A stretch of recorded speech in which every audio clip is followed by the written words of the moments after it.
Tonight on Ctv3 News, grisly discovery, 5 bodies found near Rio Hondo.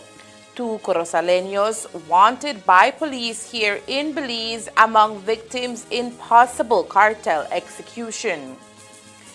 Controversy erupts after police fatally shoots dog during domestic violence response in Benqueviejo.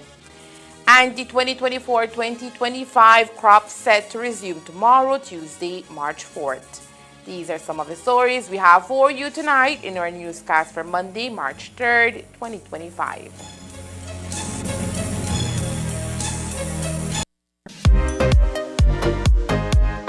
Escape to paradise. Centaur is giving you the chance to win an unforgettable getaway at the breathtaking Orchid Bay Resort. Picture this: a stunning beach and a relaxing poolside retreat. One lucky winner will enjoy an overnight stay for 2, plus a delicious breakfast, all courtesy of Orchid Bay Resort. How to enter? Sign up for any Centaur service or stay up to date with your payments for a chance to win. Live raffle draw on April 16th on Despierta Belize show. Enter now to win with Centaur.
Good evening. With your news also simulcast on Fiesta FM 106.7. I am Joanna Rodriguez. News spread like wildfire on Saturday that 5 persons, including 2 Belizean nationals, were murdered and found near the Rio Hondo River on the Mexican side near San Quintana Roo, Mexico. This incident immediately captured the attention of Belizeans as it bore eerie similarities with the way the body of Raheem Usher was found in San Antonio Village here in Orange Walk just days prior. Mexican media reported that the bodies showed signs of torture and each had a gunshot wound to the head. One of the victims, we understand, was wrapped in black plastic bag. 2 had their face taped up, while at least 1 was tied before being discarded near the banks of the Rio Hondo. 2 of the bodies were also found with cardboard placards with a message in Spanish which said, and we quote, "This will happen to all those who steal. In this business, this is not allowed. Here is the example. Stop stealing from you know who." End of quote. Authorities in Belize have confirmed the Belizeans to be 18-year-old Aaron Tun and 27-year-old Michael Whittaker. Both individuals were wanted by police and had fled to Chitamal, and they were being sought in connection with anti-drug operations here in the north.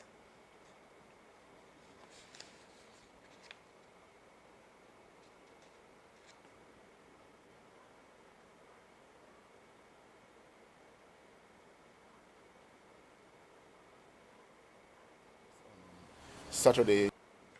We have been notified by our Mexican counterpart that yes, on Saturday morning, I think, yes, a the Mexican police in Chetumal came across 5 bodies, and among those bodies were 2 Belizeans from the Corozal district. Again, we continue to collaborate with our Mexican counterparts to see what information can be obtained, but certainly we do believe that, again, based on information that the incident involving those individuals is drug-related and may have been carried out by the cartels in the Chetumal area. These men were previously wanted? Yes, again, just to solidify the fact that our northern operations is really holding, because of the constant pressure coming through the northern operations, those individuals who are Belizeans had fled Belize and went to live in Chetumal with a view to avoid the operations. And again, it goes back to what I said before. You sleep with dog, you catch a flea. They went to Chetumal, they are engaged with the cartels. I see Belizeans asking, where is Chester Williams? I'm not in charge of Mexican police. I am in charge of Belize police. So don't put me in that. I am far away. If it is that something happens in Belize, we do what needs to be done to make sure that we investigate. And in some cases, like what our northern operations is doing, it serves as a bulwark to prevent the cartels from coming into our country and operate. And I believe that we're doing very good at that. Based on information gathered by authorities in Belize, Campo Williams says the killings are part of a cartel operation in Chetumal. Well, I don't know. I can say from what we have gathered so far is that these people seemingly are operating for the cartels in Mexico, and they are collecting fees, and fees being collected is being stolen by them. So they're not reporting to their bosses on their collections, and because of that, that is the reason why they were killed. That's my understanding of it. Campo Williams also clarified that while these deaths were drug-related, police do not believe they are connected to Raheem Usher's case. He did, however, confirm that 2 of the suspects in the Usher case are believed to be dead. The police believe that it's linked to the Raheem Usher situation. No, we believe that it is separate incident. As I said before, we are certain to some extent that Raheem Usher was killed by locals. And again, I can say to you that we have good information in terms of who those locals are. But sir, the bodies were found in a similar matter, with the sign wrapped as up well. on a sign as well. If you're trying to mimic something, what will you do? Yeah, but they did it first. If you're trying to mimic, we have seen many cartels killing, haven't you? No. Okay. It's like cartels killing that. Go and do a research on cartels killing on the internet, you'll see them. The suspects that you talk about in the Raheem Usher case, do you believe they're in Belize or do you think they skipped the border? Well, 2 of them we believe are dead. Okay. Okay. So it is kind of connected in a way. If you believe that these 2 men were killed, Raheem. Doesn't mean that they're connected, no. Okay. Possibilities, yes, but doesn't give a definitive So you believe they were answer. Also confirmed that police are on the lookout for a 3rd Belizean believed to have returned to Belize after escaping the same fate as his counterparts in Chetumal. There's another person of interest that we're looking for, one Joshua Hall. He, from what we understand, was along with that group, but he was able to escape. And from what we are getting is that he's back in Belize and we are looking for him. We do have a bench warrant for his arrest. So once he's found, then he'll be taken into custody. Both Aaron Turn and Michael Whittaker, we understand, had been living in neighboring Chetumal, Quintana Roo for about a year. Police in Belize have confirmed the discovery of a torch drug plane in western Belize. The illicit aircraft, according to Commissioner of Police, landed in Belize in the wee hours of this morning. According to the Campol, authorities received information about a suspicious aircraft which had departed South America and was heading towards Belize. As is customary in such cases, law enforcement coordinated efforts through the Joint Intelligence Operations Center to deploy personnel to various locations where the plane was suspected to land. Yesterday evening or last night, sometime after 11 p.m., a illicit truck was declared leaving South America coming our way. As we normally would do in these instances, we would coordinate through JAYAC in ensuring that we deploy personnel in different areas that we suspect the plane may likely go and land. We monitor the track until it enters our airspace sometime after 2 this morning, and it disappeared about 2 miles away from the Belize-Guatemalan border in the south. Our counterparts have indicated to us that the plane landed in Belizean territory near the border with Guatemala in some extremely rugged terrain. And so the BDF did a flyover with the aircraft, and we also send in a jet team comprising of police and BDF to the location. And a few minutes ago, they were able to locate the plane in Belizean territory, just as was indicated to us near the Guatemalan border. So it's a jet, and it has been destroyed by fire. The aircraft was believed to have been relieved of its cargo before it was deliberately set on fire. The aircraft landed on an existing makeshift airstrip between 3 and 4 o'clock this morning. The Massachusetts Chief Medical Examiner's Office is set to conduct autopsies on the bodies of 3 Revere women found dead in a hotel in San Pedro in an effort to determine their exact cause of death, according to Boston 25 News. The 3 victims, identified as Qatar Naquad 23, Wafe El Arar 26, and Iman Mala 26, were discovered unresponsive in their hotel room. Initial reports from authorities indicate that all 3 women died from acute pulmonary edema. However, Fire Chief Colin Gillett has confirmed that carbon monoxide poisoning has been ruled out as a contributing factor. While the investigation is ongoing, local authorities are exploring the possibility that controlled substances may have played a role in the incident. The exact circumstances leading to the pulmonary edema remains unclear and is subject to further examination. Revere Mayor Patrick Keefe has publicly urged caution against jumping to conclusions regarding the tragic deaths. To jump to that conclusion is extremely disrespectful to the family, he stated. I know it's impacting them immensely, and I know it's something they are upset about.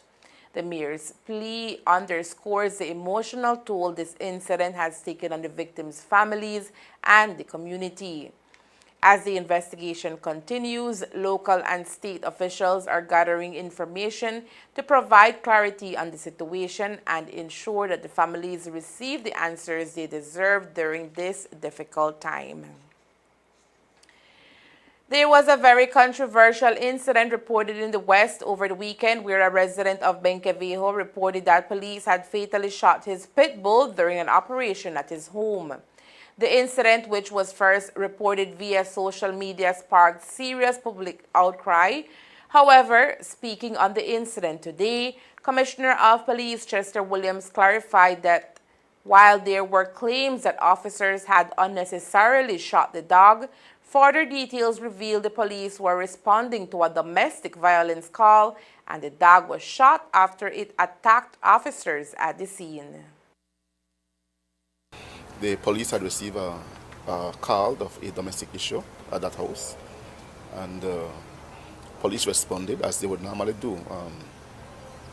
Domestic situations are not things that we take very lightly, because we can see where it can go from 0 to 100 in a matter of seconds.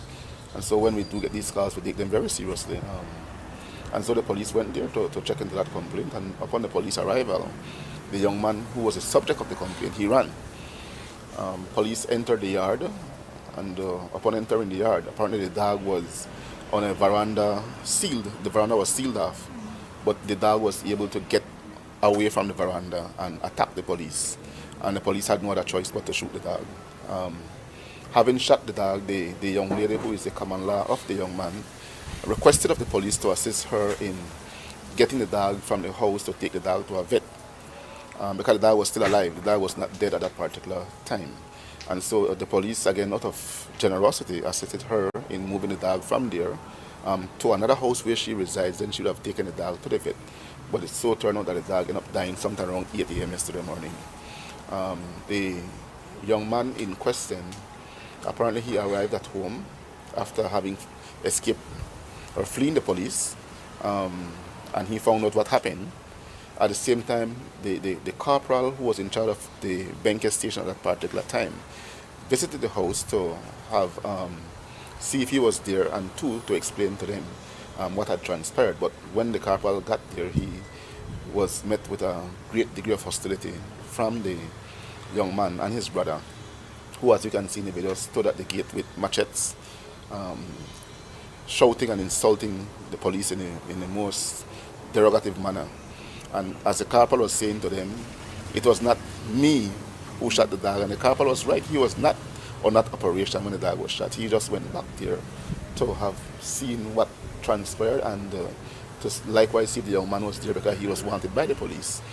And he was not able to do nothing because of the hostility with which he was met. Following the incident with the dog, the owner along with his brother were also captured on video aggressing an officer who went to the home to investigate the case. Both individuals, according to Campo Williams, are expected to be charged for attacking the officer, among other offenses. Well, they'll be charged with insulting the police and aggravated assault. And had there been other domestic reports from that home before?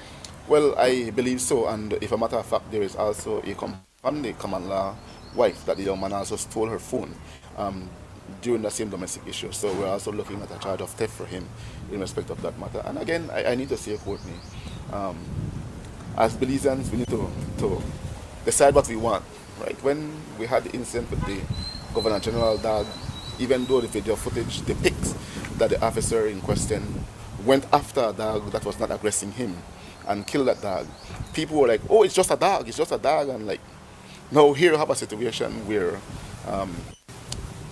it's totally different, where the dog aggressed the officers and the officers did what needed to have been done to protect themselves. The public want to vilify the police officers. We have to decide what we want. It's still a dog likewise. The United Democratic Party, UDP, currently led by Moses Shine Barrow, has announced its intention to take legal action against the Elections and Boundaries Commission, ENB, following a contentious decision to allocate the party's traditional red color to all 41 candidates nominated under the UDP banner for the upcoming 2025 general election. The ENB made this declaration on Wednesday, igniting concerns and objection from party officials. In a formal application for judicial review, Barrow contends that the ENB's decision is unlawful and detrimental to the party's reputation.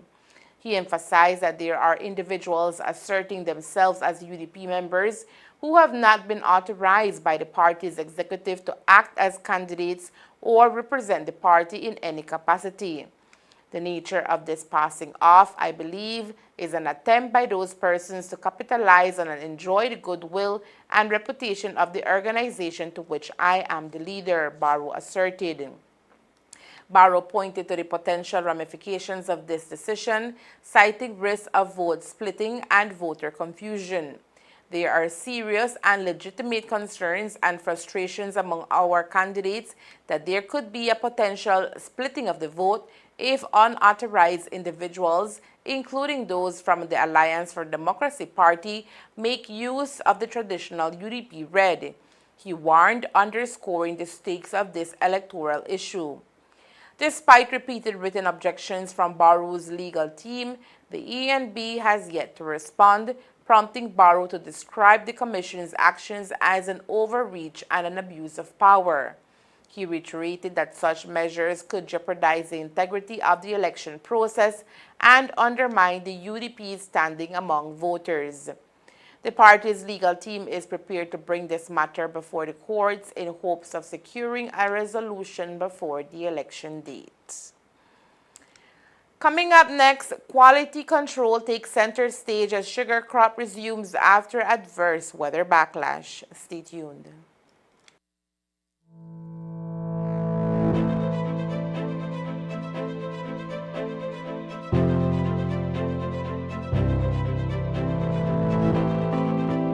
Estimados votantes de Orange Rock Norte, hoy vengo una vez más a pedirles sus apoyos para estas próximas elecciones. Saben, formamos gobierno en un tiempo bastante difícil, abrumados por el COVID y empeorado por la bancarrota en la cual nos dejó el gobierno previo. A pesar de eso, nos pusimos a trabajar y superamos muchos problemas. Por eso hoy hay más oportunidades para todos. El precio de caña está más alto que nunca. Hay más ayudas a los estudiantes para la educación, más servicios médicos gratis en los hospitales públicos. Se ha implementado el National Health Insurance, el NHI. Se han hecho más torneos y maratones. Y se han rehabilitado más canchas con luces. Se han construido más casas de concreto para la gente. Y hay más atención a los caminos en las aldeas y en los sugar roads.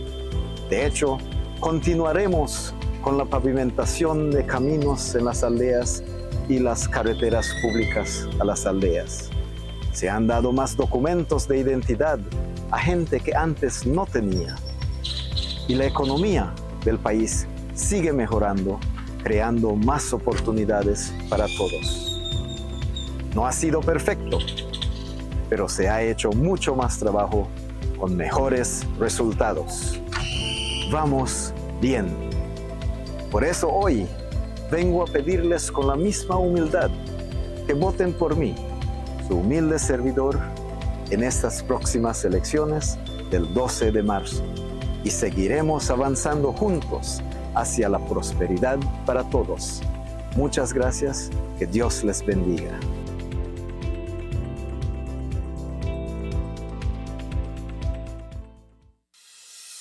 El gusano barrenador del Nuevo Mundo representa una amenaza importante para el ganado, las mascotas y los seres humanos. Puede provocar graves pérdidas si no se controla rápidamente. Actualmente no está presente en Belice. Es por eso que la detección temprana es crucial para evitar su propagación. Ayudemos a mantenerlo fuera. No traiga animales de otros países ilegalmente. Si nota gusaneras en heridas inusuales, infórmelo de inmediato. Llame a Baja al 824-4872 o envíe un mensaje de texto al 670-7003. Juntos podemos trabajar para mantener a nuestro país libre del gusano barrenador del Nuevo Mundo y salvar animales. Este mensaje es presentado por Baja, OIRSA, IICA, USDA y el Ministerio de Agricultura, Seguridad Alimentaria y Empresas. The crop had been halted on February 19 due to reports of poor quality sugarcane linked to adverse weather conditions in the preceding weeks. Stakeholders expressed urgency in addressing the quality issues and work collaboratively to ensure that the resumption upheld industry standards. In an effort to maintain the integrity of the crop, the Sugar Industry Control Board, SICB, confirmed a strict policy regarding farmers who had burned cane prematurely. Farmers who did not follow the proper guidelines for harvesting will not be allowed to deliver their produce to the factory, a directive aimed at ensuring that only high-quality cane reaches the mill. El programa y pues mañana es el inicio del reinicio de la zafra. Okay. Ese se decidió el día viernes por la tarde y también se envió un comunicado a todos los jefes de grupo de la industria. Las asociaciones están bien informados porque también son parte del proceso de decisión y pues yo creo que en este momento de saber que el inicio de la zafra es el día martes, día mañana. Okay. También quiero mencionar y quiero aprovechar esta oportunidad para mencionar de que mandamos un mensaje y que estamos seguros que fue un mensaje muy claro de que nadie está autorizado a quemar caña antes del día domingo. Y desafortunadamente eso sucedió. Hubo grupos que quemaron caña el día sábado y también otros que quemaron el día domingo por la mañana. La instrucción y la orden de quema era para domingo por la tarde para los grupos que inician a entregar caña el día martes. As the crop resumes, farmers are expected to take extra precautions to ensure that their cane meets the quality guidelines. Stakeholders are hopeful that favorable weather patterns in the coming weeks will bolster the quality and quantity of the yield. As we told you last week, LJ Wade, a reporter for Plus TV, was assaulted by police officers while covering a tragic double drowning incident at Guanacaste Park on Thursday last. Wade reported that during the incident, officers aggressively detained him, throwing him against a police vehicle and demanding he delete footage taken on his phone. Today, Wade relived the experience as he spoke to reporters. Make my way down there, and I came across the police officers with the two dead bodies. But you know, we're not really into showing dead bodies up close, so I took my step back. You know, I was a reasonable distance. I recorded them, and then from there I went to around the entrance of Guanacaste Park to get some footage of them leaving the crime scene. So when I was recording them leaving the crime scene, put my phone in my back pocket, and I was gonna go to the crime scene after they left. But after they put the body in the truck, two of them came around to the side where I was. One of them grabbed my left hand, the other one grabbed my right hand. They put both my hands behind my back, up into like my upper back area, telling me that I won't be allowed to leave the scene until I delete the video that I took. The officer went into my back pocket, took my phone out of my back pocket, and held my phone above his head, telling me that I won't get back my phone until I delete the video, because I'm not allowed to record what they're doing with the body. I took back my phone from him, tell him I could record here. I'm a journalist, and even if I wasn't a journalist, civilians have the right to record. Took my phone back from me again, telling me that he'll charge me with obstruction of justice because I'm stopping them from doing their job. I tell him I know what obstruction of justice. Please explain the charges to me. He never answered me. They continued to walk me towards the mobile, pushing me in my back while they did walk me. So at that point, I'm trying to reach for my phone again to record what they're doing to me. The guy took my phone from me again and told me that I'm not allowed to use my phone because I officially detained and I can't use my phone. Take my phone, I'll go in front here and tell them, well, if I'm detained, I could at least get a phone call or something like that. So tell someone that I'm about to be detained if that's what you're going to do. So he said, no, I can't do that. He told me that I'm not allowed to be in this area where the crime is happening. But I'm explaining to him that, there's no yellow tape here, so you can't tell me where to be. And even if that was the case, the crime scene is by the river. We're not by the river, we're by the entrance, the exit of Guanacaste. So, they continued to march me towards the mobile. As the exchange persisted, Wade was told he would not be allowed to leave the area until he deleted the video, which he said he would not do. The discussion escalated when Wade asked officers for their names and badge numbers. I said, let the man go. And then he walked away. Then he came back, started pointing in my face, telling me that if I post the video, he assume me, it cussed me out, tell me he assume me if I post the video, because the video has his face in it. So then he left me alone finally, and then I called out to him and said, yo, let me get your name or let me get your badge number so I could make a report. He didn't answer me, so I asked the other guy, can I get your name and your badge number? At that point, he showed me his middle finger and told me F off, and my name, that F you, get the F out of the crime scene. And yeah, that was the situation that happened on Thursday. What was going through your mind? Were you scared? I wasn't necessarily scared. I was just shocked at what had happened, because I feel like the situation could have been avoided if at the start they would have told me to, just leave this area because we're about to do something to the body. Then I would have left. But it's as they're taking the body, then they immediately come for me with no talking, pin me up against the gate I was at. It was weird. And so you're going to make a report? After analyzing what occurred, Wade has decided to an official report. something which he was not going to do at first. To make a report. I wasn't going to make a report at first because, I didn't get injured. People weren't there, so I wasn't too embarrassed. They didn't break my phone, but after talking it over, I'll file the report. Yeah, file the report. And you said that, they didn't have Wade's allegations have not gone unnoticed. Belize's Commissioner of Police, Chester Williams, stated that the Belize Police Department is currently investigating the matter.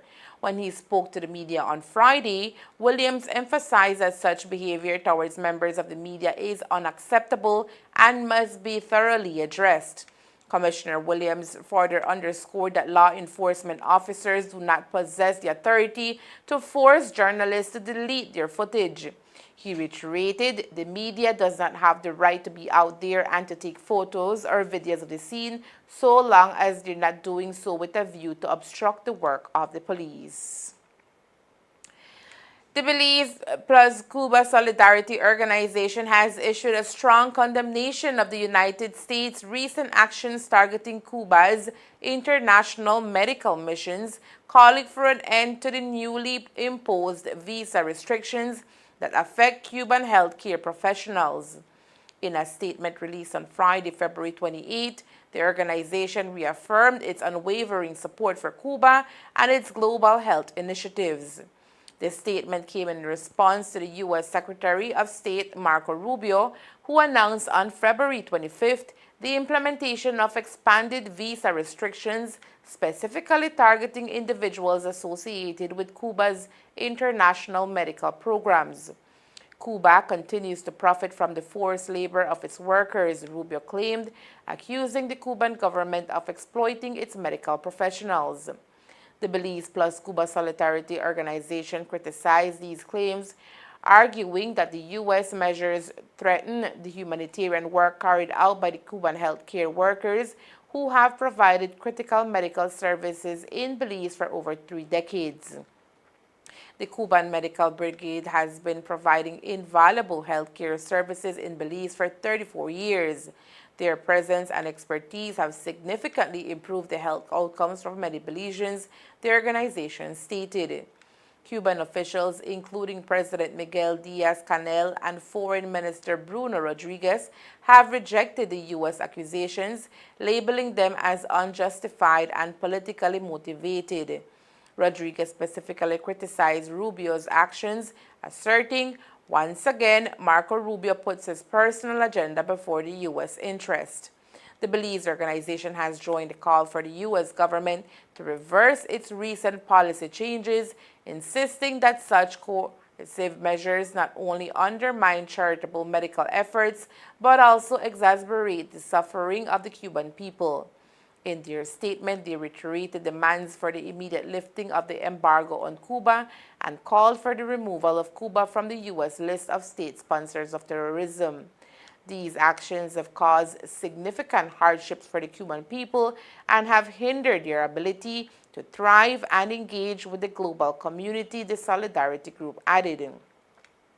As tensions persist between the United States and Cuba, the future of international medical cooperation and humanitarian aid remains uncertain, with the Belize plus Cuba Solidarity Organization standing firm in their advocacy for the rights and well-being of Cuban healthcare professionals and the people they serve. Every year in the month of March, preschools from across the country take time out of their schedule to celebrate Child Stimulation Month, which is organized by the Ministry of Education in collaboration with preschools countrywide. Today, simultaneously across the districts, activities were held to mark the official start of Child Stimulation Month. Here in Orange Walk, the month-long celebration kicked off with a short ceremony, followed by the much-anticipated preschool parade throughout the principal streets of our town. Norma Ruiz reports.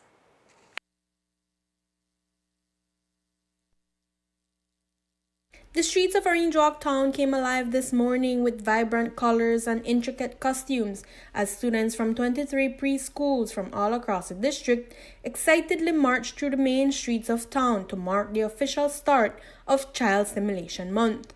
This year, Stimulation Month is being celebrated under the theme Small Steps, Big Skills, Unlocking Early Potential, which was the inspiration for today's events.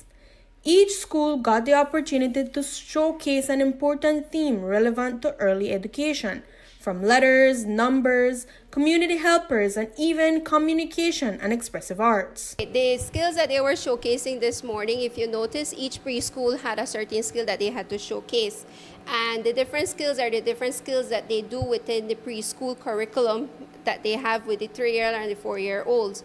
For example, we had pre-literacy, whereby they were showcasing reading short stories, the importance of characters, the settings, and so forth. We had pre-numeracy, which is the shapes, the number recognition. We even had physical plays. If you notice, they were dressed in their jerseys, and even the teachers with sports and so forth.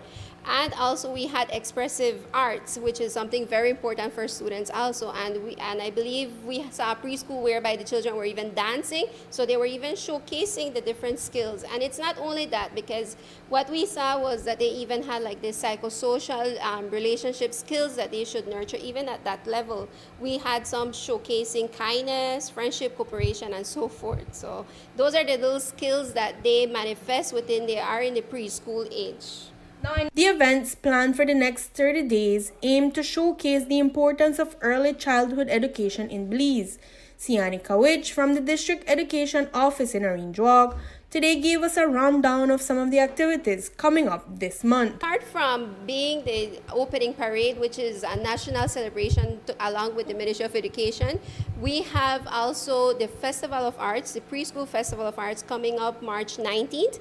And we also have the Preschool Open Day, whereby the purpose of the Preschool Open Day is to actually bring awareness and recruitment within the communities. Why? Because we want to reach out to parents to tell them and express to them and show them the importance of sending their children as of early as of 3 years now.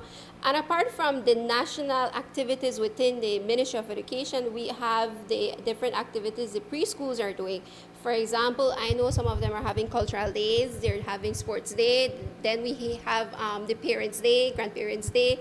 I was hearing right now at the park that some of them are excited for the treasure hunt tomorrow. So it's like different activities that the the teachers coordinate along with the parents and the community for the children. Parents play a very important role in early education, and this month's activities are personalized to encourage parents to not only enroll their children in preschool, but to actively support them in this important period of their development. Well, the whole purpose of it is, whereby we are bringing awareness to the importance of early childhood development. Also, it's very important for children at the early age of 3 and 4 to be stimulated with all that encompasses the environment, their learning environment, the nature, everywhere. And that is the reason why Child Stimulation Month is also manifested and celebrated, whereby children will be engaged in different activities within their community so that they are able to explore the outside world of them.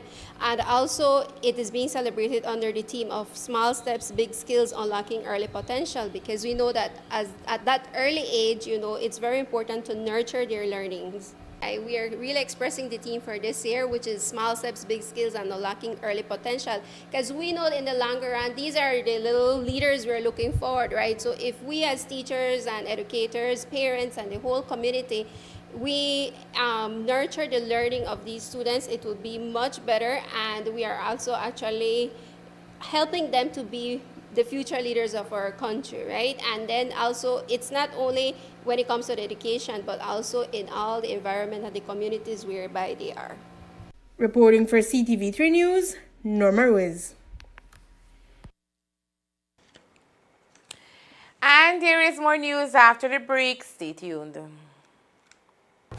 Yo, Empress Melcy Productions in collaboration with Vibes Alive International presents Reggae by the River 2025.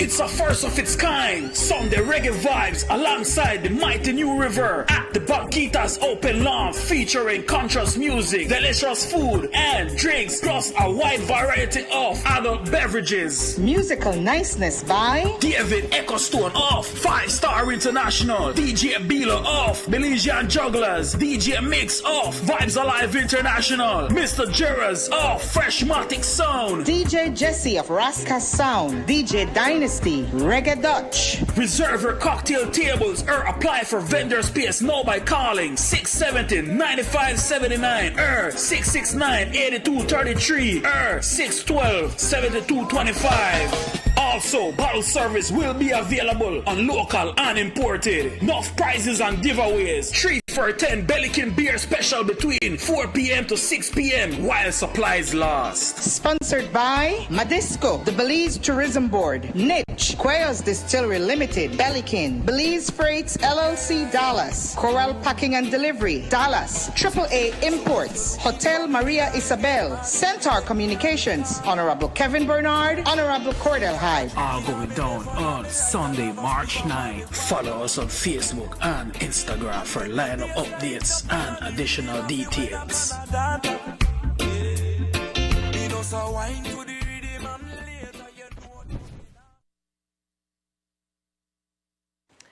With the general election scheduled for Wednesday, March 12, 2025, the Elections and Boundaries Department emphasized adherence to key regulations. For one, alcohol sales is prohibited on Election Day. As stipulated in Section 28 of the Representation of the People Act, establishments licensed solely for the sale of intoxicating liquor must remain closed from the start of Election Day until midnight. This includes bars and nightclubs. Hotels, restaurants, and similar establishments are also prohibited from selling alcohol during this period. Violations can result in fines up to $2,000 or imprisonment for up to 6 months. 2. Employers must allow time off for voting. Section 29 of the Act mandates that employers provide employees with reasonable time off to vote during polling hours without deductions from pay or penalties. This ensures all citizens have the opportunity to participate in the electoral process.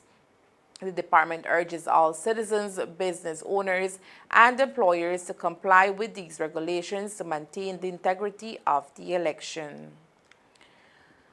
The government of Belize, supported by the Inter-American Development Bank, IDB, has finalized a strategic plan for the sustainable development of Ambergris Caye, aiming for sustainable growth over the next 20 years. This plan focuses on enhancing urban services and critical infrastructure like ports, airports, and roads, while addressing the island's vulnerability to extreme weather and environmental degradation. Developed by a task force formed by Prime Minister John Bresenio in 2022, the plan involved extensive multi-sectoral analysis, including workshops with public and private sector representatives. It envisions Ambergris Caye as a sustainable territory by 2045 with resilient infrastructure and economic opportunities. Key projects include new airport facilities, improved roads and utilities, and health services enhancement requiring investments of up to $270 million. Minister Christopher Koyi emphasized the government's commitment to transforming the island into a model of sustainability, while IDB Representative Rocio Medina Bolivar highlighted the importance of resilient infrastructure for inclusive growth. A formal launch of the plan is expected in April 2025. And that's the news. We invite you to join us for another newscast on Tuesday, March 4th, here on Ctv3 News and Fiesta FM 106.7. Remember that to read the text version of the news, you can visit our website at ctv3belizenews.com. You can also log on to our Facebook page for current stories at facebook.com/ctv3belizenews or our YouTube channel at Ctv3 News BZ.